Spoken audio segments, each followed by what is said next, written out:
आज भी भागवतम में से ही एक और स्तुति है, तो वो डिस्कस करेंगे। भागवतम में जो पूरी भागवतम है उसमें मतलब ऋषियों और मुनियों से ज़्यादा अगर देखा जाए तो ऋषियों और मुनियों की स्टोरी कम है और राजाओं और महाराजाओं की स्टोरी ज़्यादा है।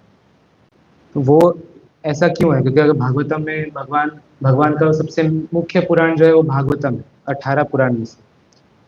तो अगर उसमें अगर ये सबसे मुख्य पुराण है तो इसमें फिर ज़्यादातर भक्तों की या संतों की कथा होनी चाहिए। लेकिन इसमें ज़्यादातर सब क्षत्रिय हैं, सब राजा हैं, महाराजा हैं, उन सब की कथा है।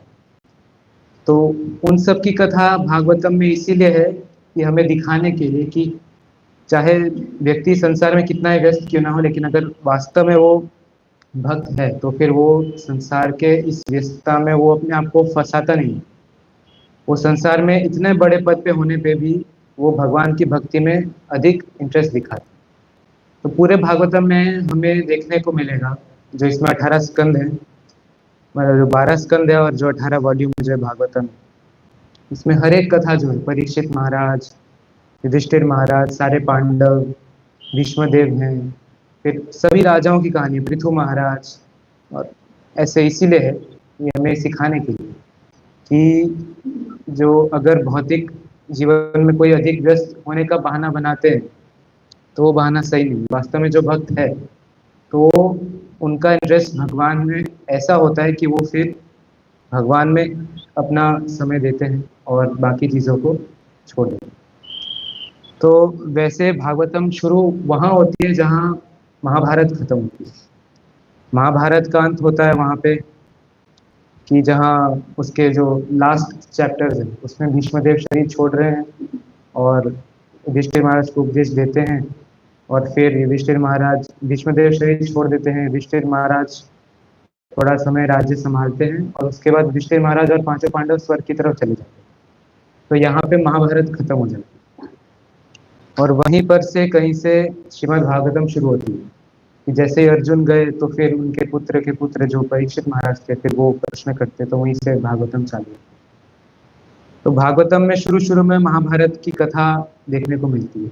तो शुरू में सबसे पहली स्तुति, पहले स्कंद के 8वें चैप्टर में सबसे पहली स्तुति है कुंती महारानी। तो वो हस्तिनापुर में भगवान कृष्ण की स्तुति कर रही है। और दूसरी स्तुति है जो कि 9वें अध्याय में है, वो है भीष्मदेव की स्तुति।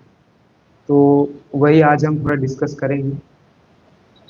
भीष्मदेव की स्तुति, भीष्मदेव को इन अर्जुन ने जब तीरों से घायल किया था तो भीष्मदेव तीरों की शैया पर लेटे हुए थे और युद्ध खत्म होने के बाद सबसे अंत में जब सब लोग उनसे मिलने आए थे तब भीष्मदेव ने स्तुति की थी भगवान कृष्ण की। और ये स्तुति केवल 11 श्लोक है, इसमें बहुत मतलब बहुत कम श्लोक है, केवल 11 है। बाकी आप स्तुति देखेंगे तो 30-35 ऐसे बहुत लंबी स्तुति है। ये केवल 11 श्लोक है, पर 11 श्लोक में भीष्मदेव ने काफी कुछ हमें बताया। और भीष्मदेव 12 महाजन में से एक है। तो वैसे तो सभी भगवान के भक्त महाजन हैं, लेकिन स्पेसिफिकली भीष्मदेव और ये सब जो महाजन हैं वो टीचर्स हैं। तो वो हमें भक्ति सिखाते हैं, अपने आचरण से सिखाते हैं। तो इसी को हम थोड़ा डिस्कस करेंगे। भीष्मदेव की स्तुति है, शुरू हो रही है, इसमें 11 श्लोक जो हैं। ये हुआ था कि जब युद्ध खत्म हो गया तो युधिष्ठिर को बहुत ग्लानि हो रही थी कि मेरी वजह से युद्ध हुआ है, मेरी वजह से इतने सारे लोग मारे गए, सब मतलब पूरा विध्वंस हो गया। महाभारत के युद्ध के बाद केवल 5 या 8 ही लोग बचे थे।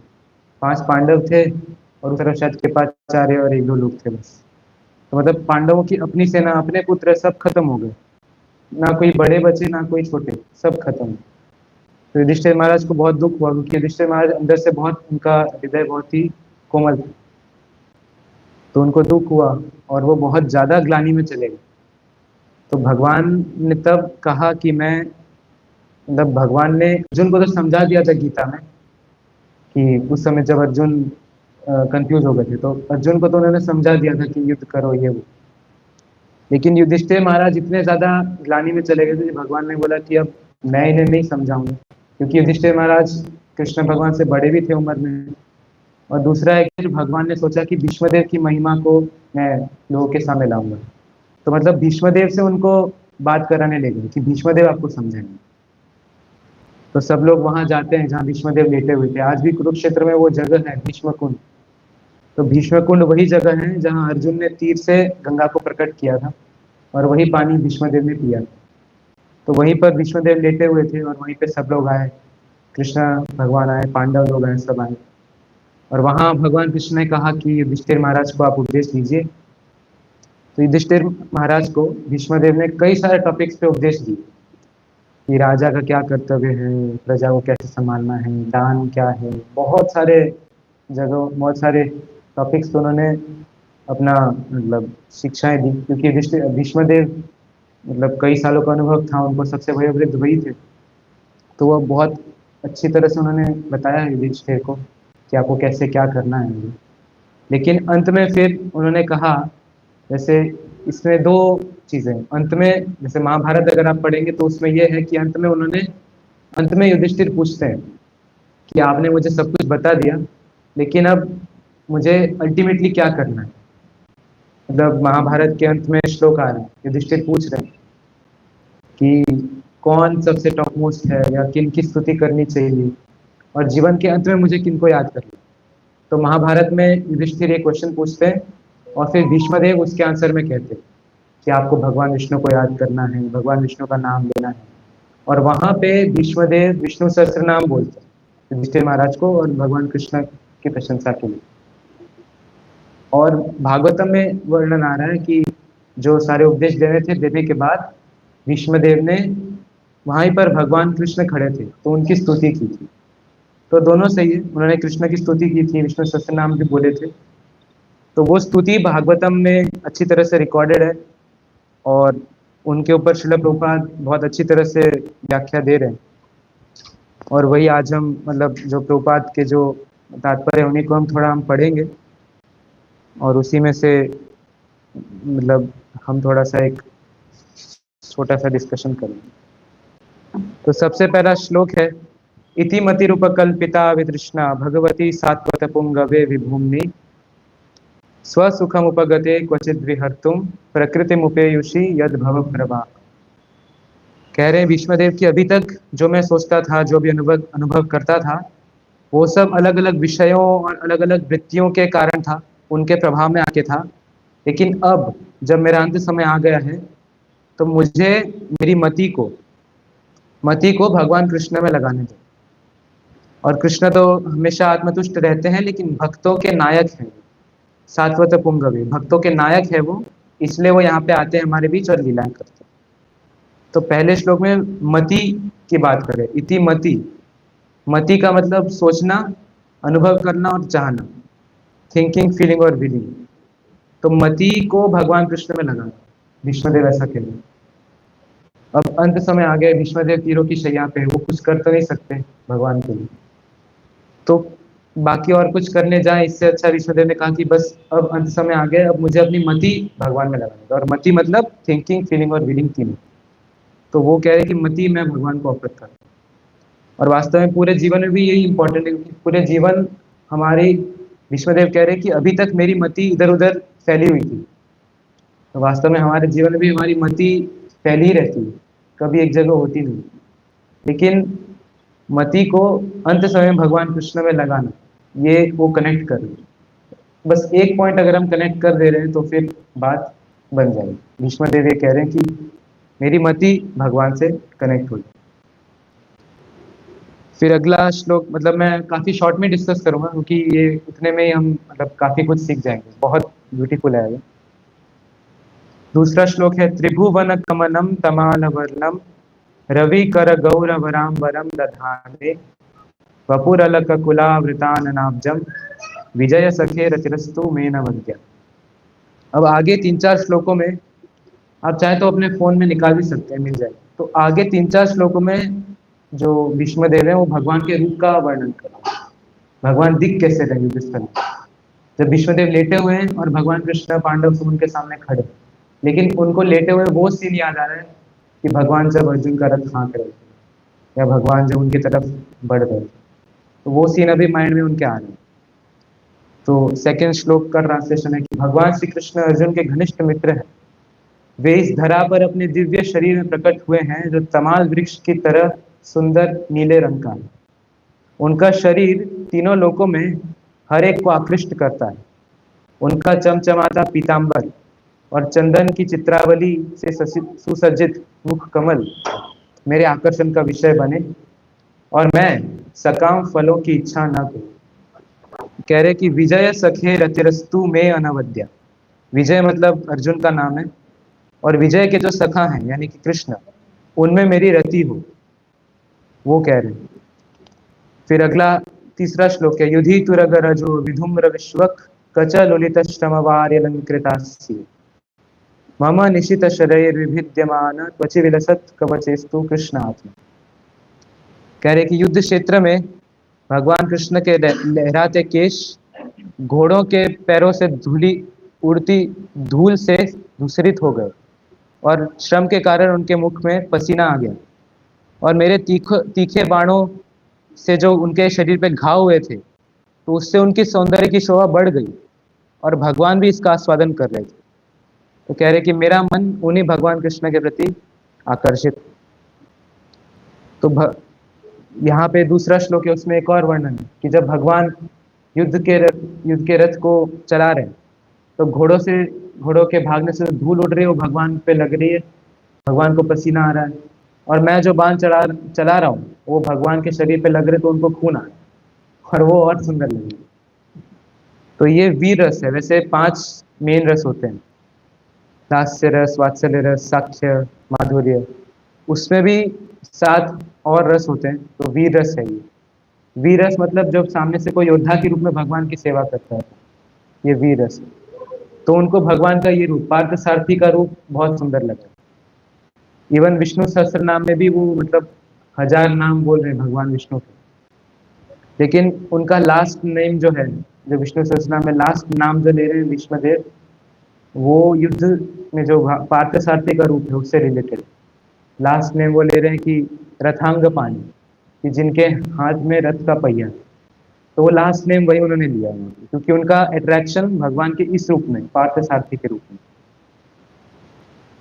फिर अगला श्लोक का अनुवाद ये है कि अर्जुन का आदेश मानते हुए भगवान कृष्ण युद्ध में रथ के बीच में ले गए, दोनों सेनाओं के बीच में रथ को ले गए, और वहां उन्होंने अपनी दृष्टि से ही सामने वाले पक्ष की आयु क्षीण कर दी, और कह रहे कि सामने के शत्रु को देखने पर उन्होंने उनका सबका वध कर दिया, और मेरा मन उन भगवान कृष्ण में स्थिर हो। यहाँ पे विश्वदेव एक और चीज बता रहे कि जब भगवान कृष्ण रथ को बीच में ले गए थे दोनों सेनाओं के बीच में, तो उन्होंने सामने कौरवों की सेना को देखा, और सेना को देखते ही उन्होंने उन सबके पाप खत्म कर दिए, और फिर जब अर्जुन ने मारा तो अपने आप सब लोग भगवान के धाम पे। तो यहाँ पे भीष्म पितामह आप देखते जाएंगे, जैसे एक एक करके हम पढ़ेंगे, तो वो भगवान के ऊपर लगे हुए जो आरोप थे उनको क्लियर कर। जब महाभारत युद्ध खत्म हो गया तो एक कंडू ऋषि थे, उन्होंने भगवान को शाप दे दी, मतलब भगवान को शाप दिया था और कहा था कि आपकी वजह से इतना खून खराबा हो गया, दोनों कुल खत्म हो गए। तो वो कंडू ऋषि ने उनको शाप दिया, और उसको देख के आज भी कई लोग भगवान को बोलते हैं कि आप भगवान ने लड़ाई करवाई है, मिलते ही रहते हैं हमें। तो भीष्मदेव जो अपने जीवन की लास्ट स्तुति कर रहे हैं, अपनी आखिरी सांसें गिन रहे हैं, उसमें भी वो भगवान के ऊपर लगे हुए जो आरोप है उसको क्लियर कर रहे हैं। वो अपने लिए कुछ भी नहीं मांग रहे कि भगवान मुझे आपके धाम ले चलिए, उतना भी नहीं मांग रहे। वो बस ये क्लियर कर रहे चीजें कि भगवान ने जो किया था वो क्या था, क्योंकि भीष्मदेव आचार्य हैं, वो टीचर है, उनको पता है कि आगे क्या क्या होने है। तो वो उस हिसाब से मतलब स्तुति इस तरह से कर रहे हैं कि भगवान पे लगे दोष हट जाए। आगे का श्लोक है, जब कुरुक्षेत्र में अर्जुन अपने समस्त सैनिकों और सेनापतियों को देखकर अज्ञान से कलुषित हो गया था, तब भगवान ने उसके अज्ञान को दिव्य ज्ञान देकर नष्ट कर दिया, और उनके चरण कमल सदैव मेरे आकर्षण के लक्ष्य बने रहे। तो इसमें फिर से कह रहे हैं कि भगवान ने अर्जुन को उकसाया था लड़ने के लिए गीता बोल के। तो भीष्मदेव उसको भी काट रहे हैं, बोल रहे हैं कि वो दोष बुद्धिया, ये श्लोक में स्वजन वधात विमुख से दोष बुद्धिया, वो अर्जुन के मन में दोष आया था तो भगवान ने उसे क्लियर किया। और फिर मतलब गीता को, मतलब इस श्लोक में गीता को रेफर कर रहे हैं, बोले गीता का उपदेश जो भगवान ने दिया था उसका क्या कारण था, इसको कारण बना के फिर उन्होंने गीता उपदेश दिया था ताकि बाकी आगे ही चल के वो काम है। तो वो भीष्मदेव कह रहे हैं। फिर अगला श्लोक है, उसमें भीष्मदेव फिर से आरोप को काट रहे हैं, कह रहे कि मेरी इच्छा को पूरी करते हुए तथा अपनी प्रतिज्ञा तोड़कर वे रथ के नीचे उतर आए। महाभारत में ये आता है, उन्होंने कहा था कि दुर्योधन ने कहा था भीष्मदेव से कि आप वध नहीं कर रहे हो पांडवों का, आप बहुत ज्यादा प्रेम करते हो। तो भीष्मदेव ने कहा कि नहीं, मैं कल ही मार डालूंगा। और स्पेशल जो 5 तीर थे तो वो कुछ अलग से किए थे, तो दुर्योधन के पास थे, और फिर भगवान ने छल करके दुर्योधन से ले लिए थे तीर। लेकिन भीष्मदेव ने प्रतिज्ञा की थी कि कल मैं अर्जुन का वध कर दूंगा, और कृष्ण को मतलब प्रतिज्ञा की थी कि कल कृष्ण को अस्त्र उठाना पड़ेगा और मैं अर्जुन का वध करूंगा। लेकिन भगवान ने अपनी प्रतिज्ञा की थी कि मैं कोई अस्त्र नहीं उठाऊंगा। लेकिन यहाँ पे जब वो अर्जुन को मारने लगे तो भगवान ने अपनी प्रतिज्ञा छोड़ दी और रथ उठा लिया, रथ का चक्का उठा लिया, अस्त्र उठा लिया। तो वो भीष्म, ये सबसे स्पेशल वर्ष है इस श्लोक का, इस स्तुति का सबसे विशेष श्लोक है ये, क्योंकि अपनी प्रतिज्ञा छोड़कर, अपनी सत्यनिष्ठा छोड़कर उन्होंने, भगवान ने उठा लिया रथ का चक्का, ताकि मतलब वो अर्जुन को मारने वाले थे, अर्जुन की रक्षा भी हो गई और उन्होंने उन्हें विवश भी कर दिया कि भगवान कृष्ण को अस्त्र उठाना पड़ेगा। फिर अगला श्लोक है, उसमें कह रहे हैं भगवान श्री कृष्ण जो मोक्ष के दाता हैं वे मेरे परम गंतव्य हों। युद्ध क्षेत्र में उन्होंने मुझ पर आक्रमण किया था, मानो में मेरे बाणों से बने घावों के कारण क्रुद्ध हो गए। उनका कवच टूट गया था और उनका शरीर घाव के कारण खून से सन गया था। फिर अगला श्लोक है, मृत्यु के क्षण में मेरा परम आकर्षण भगवान श्री कृष्ण के प्रति हो। मैं अपना ध्यान अर्जुन के उस सारथी पर एकाग्र करता हूँ जो अपने दाहिने हाथ में चाबुक लिए थे और बाएं हाथ से लगाम की रस्सी थामे, और सभी प्रकार से अर्जुन के रथ की रक्षा करने के प्रति अत्यंत सावधान थे। जिन लोगों ने कुरुक्षेत्र में उनका दर्शन किया था उन सब ने मृत्यु के बाद अपना मूल स्वरूप प्राप्त कर लिया।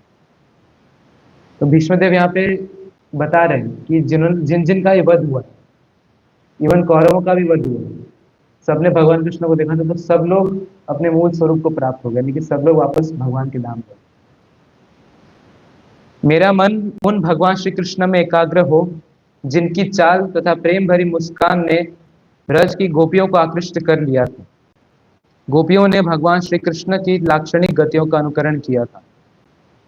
महाराज युधिष्ठिर द्वारा संपन्न राजसूय यज्ञ में विश्व के सभी महापुरुषों, राजाओं तथा विद्वानों की एक महान सभा हुई थी, और उस सभा में सबने कृष्ण की पूजा परम पूज्य भगवान के रूप में की थी।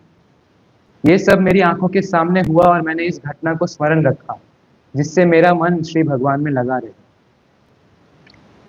अब मैं पूर्ण पुरुषोत्तम भगवान श्री कृष्ण का एकाग्रता से ध्यान कर सकता हूँ, जो इस समय मेरे सामने खड़े हैं, क्योंकि अब मैं प्रत्येक के हृदय में, यहाँ तक कि मनोधर्मियों के हृदय में भी रहने वाले उनके प्रति द्वैत की कुधारणाओं को पार कर चुका हूँ। वे सबके हृदय में रहते हैं, भले ही सूर्य को भिन्न भिन्न प्रकार से अनुभव किया जाए, किंतु सूर्य तो एक ही। ये लास्ट श्लोक है, इसमें कह रहे हैं कि तमि मम हमजम शरीर भाजा। इसमें भीष्मदेव अपने आप को कह रहे शरीर भाजा, कह रहे कि मैं तो शरीर को भरण पोषण करने में व्यस्त रह गया, मैं शरीर से ही अटैच रह गया, लेकिन भगवान आपको मैं अभी अपने सामने देख रहा हूँ और मेरा मन आप में लग जाए, बस मैं इतना चाहता हूँ। तो ये तो 11 श्लोक पूरे हो गए, लेकिन इन 11 श्लोकों में भीष्मदेव क्या कर रहे हैं वो एक सार हम एक बार देखेंगे।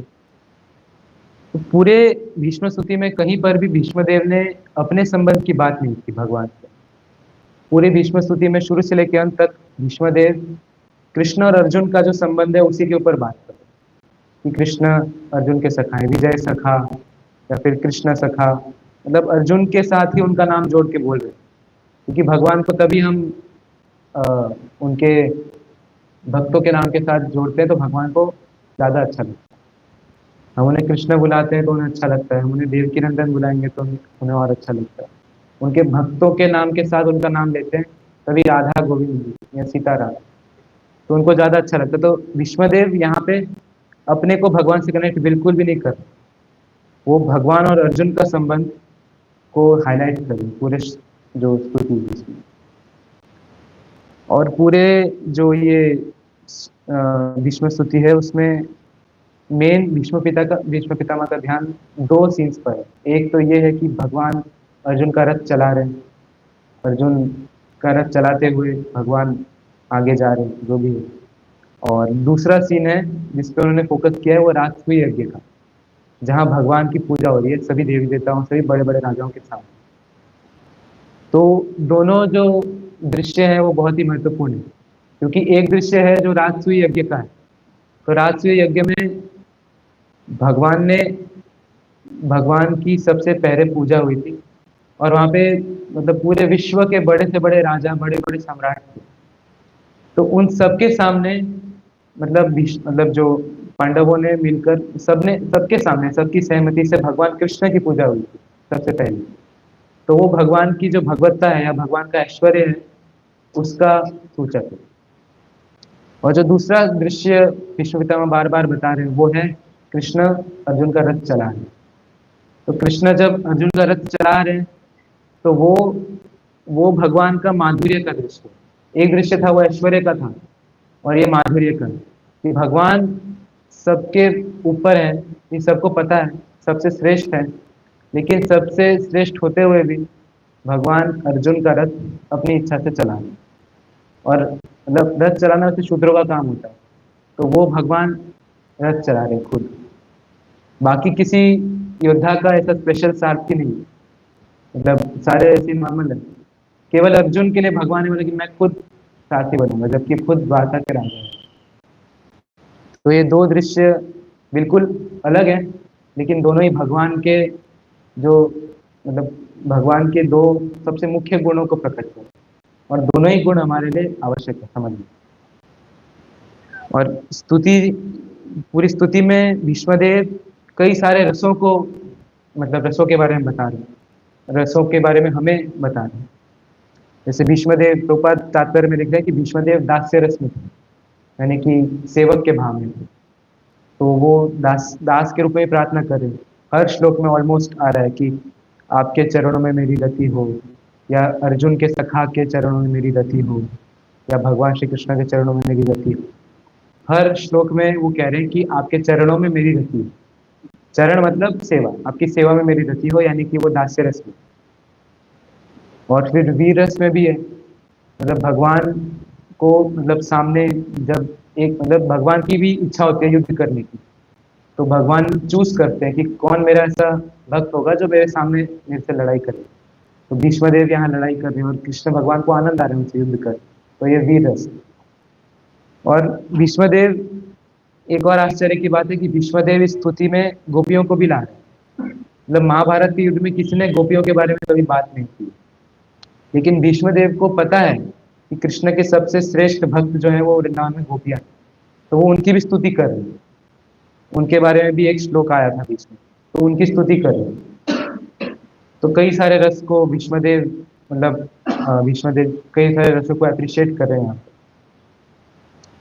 और सबसे सबसे विशेष इसमें यह है कि मतलब भीष्मदेव पूरे महाभारत में बहुत ही एक मतलब महत्वपूर्ण व्यक्ति रहे, क्योंकि महाभारत की शुरुआत से लेकर महाभारत के अंत तक ये है और दोनों पक्षों को इन्होंने देखा है, मतलब पूरा राज्य इन्होंने ही संभाला एक तरह से।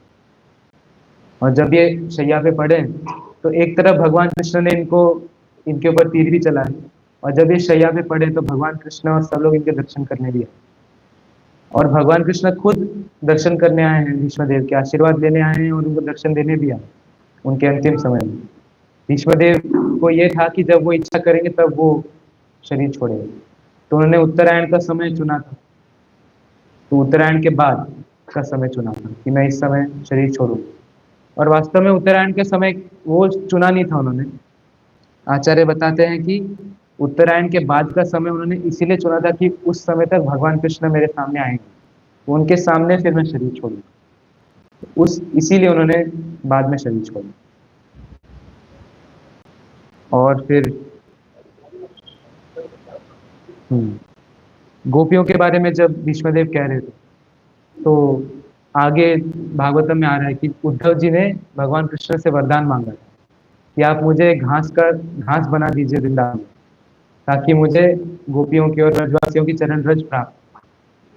तो भीष्मदेव यहाँ पर वो भी नहीं मांग रहे। अगर आप तात्पर्य पढ़े और अनुवाद पढ़े तो उसमें भीष्मदेव ये भी नहीं मांग रहे कि आप मुझे वृंदावन में घास बना दीजिए या पत्थर बना दीजिए या आप मुझे अपने धाम ले चलिए। उन्होंने कहीं नहीं कहा पूरी स्तुति में।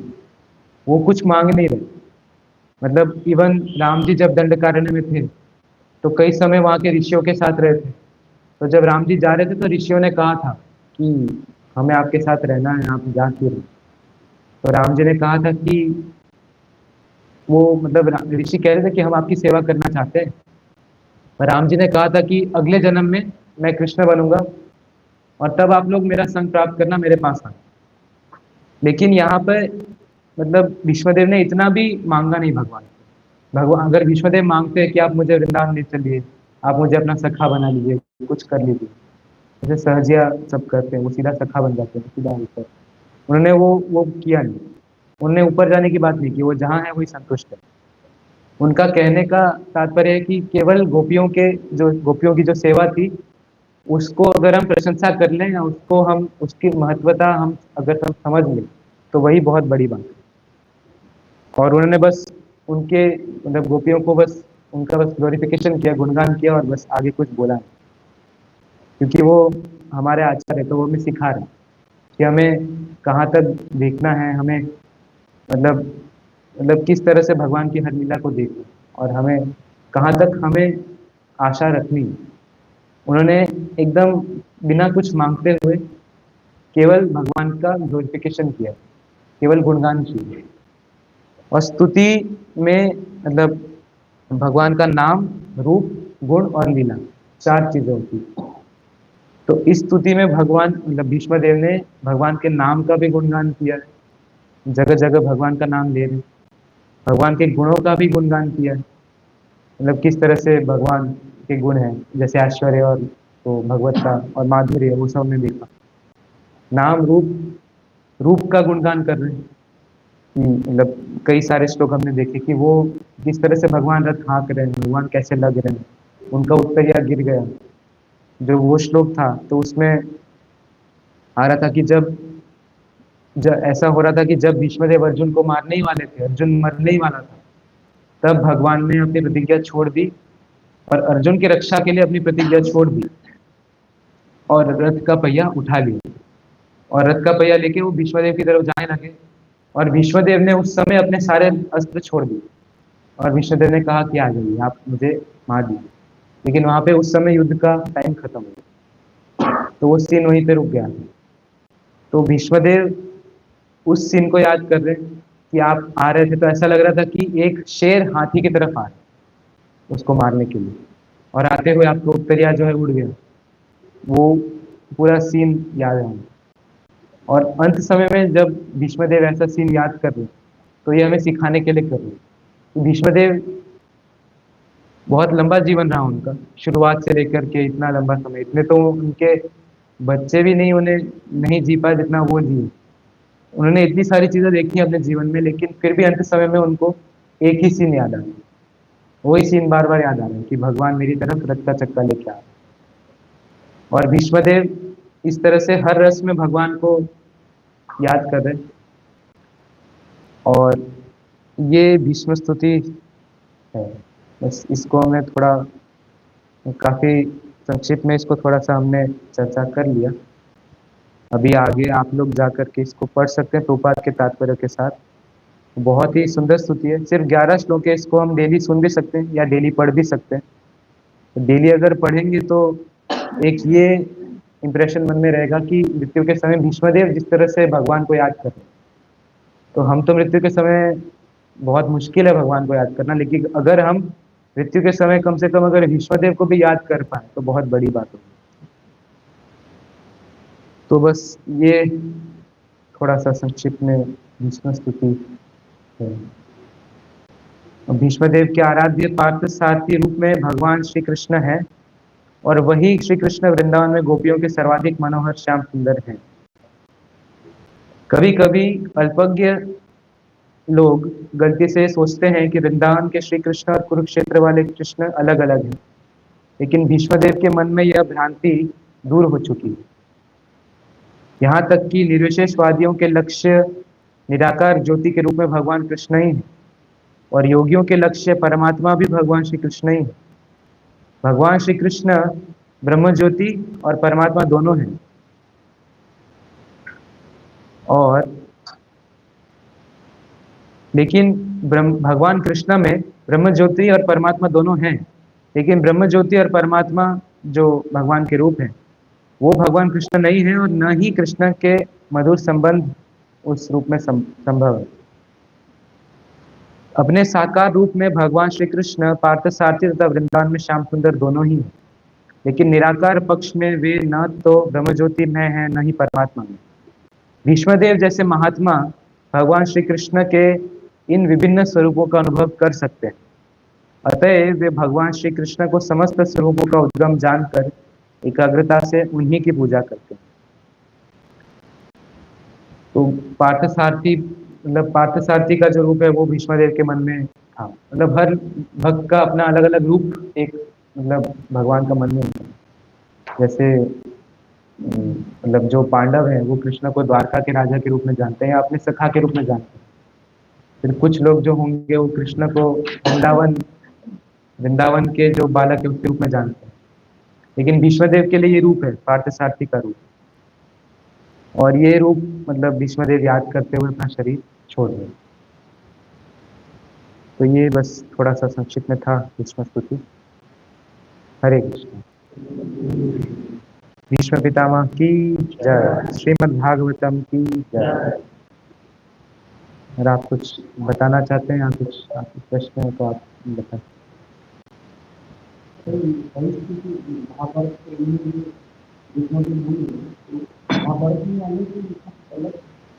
वो अलग अलग है। जैसे अगर आप महाभारत में भी दो है, महाभारत में अगर आप दक्षिण भारत में जाएंगे तो वहाँ की महाभारत आप पढ़ेंगे तो उसमें ऐसा आएगा कि युद्ध के अंत में युधिष्ठिर जाते हैं भीष्मदेव के पास, भीष्मदेव उपदेश देते हैं, अंत में विष्णु सहस्त्रनाम बोलते हैं और फिर चले जाते हैं।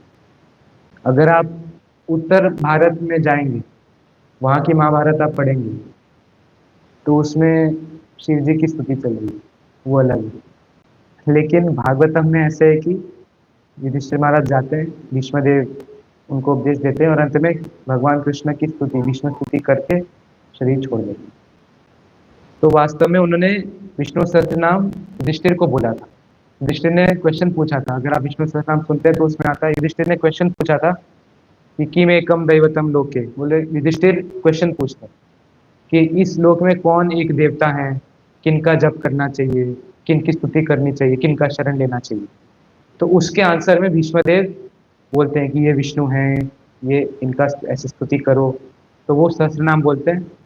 उसके बाद युधिष्ठिर महाराज शांत हो जाते हैं, चुप हो जाते हैं और फिर भीष्मदेव अपना स्तुति करते हैं। तो विष्णु सहस्त्रनाम महाभारत में रिकॉर्ड हुआ है और विष्णु स्तुति यहाँ पे रिकॉर्ड इस तरह से।